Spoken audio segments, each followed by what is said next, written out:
ফরিদপুরের বোয়ালমারীতে ডিবি পুলিশের উপর হামলা চালিয়ে মারপিট করে আহত করার ঘটনা ও সরকারি কাজে বাধা দানে ছাত্রলীগের সভাপতি ও সহসভাপতিকে গ্রেপ্তার করা হয়েছে।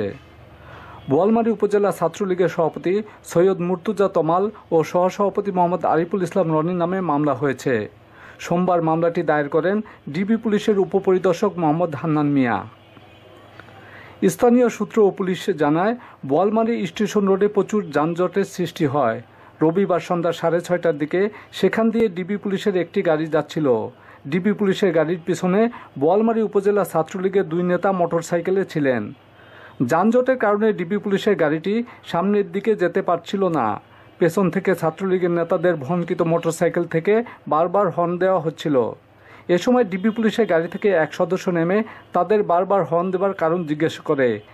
এতে করে ছাত্রলীগের সভাপতি ও সহসভাপতি পুলিশ সদস্যের উপর ক্ষিপ্ত হন। তারা পুলিশ সদস্যকে লক্ষ্য করে আজে বাজে মন্তব্য করতে থাকে। এই ঘটনাকে কেন্দ্র করে পুলিশ সদস্য প্রতিবাদ করলে তার উপর হামলা চালানো হয়।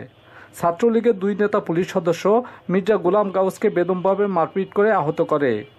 রাতে মারাত্মক আহত অবস্থায় পুলিশ সদস্য মির্জা গোলাম গাউসকে ফরিদপুর বঙ্গবন্ধু শেখ মুজিব মেডিকেল কলেজ হাসপাতালে ভর্তি করা হয়। বোয়ালমারী থানার ওসি মোহাম্মদ শহীদুল ইসলাম জানান, এই ঘটনায় গোয়েন্দা পুলিশের উপপরিদর্শক মোহাম্মদ হান্নান বাদী হয়ে থানায় একটি মামলা দায়ের করেছেন। মামলায় 2 জনকে গ্রেপ্তার করা হয়েছে।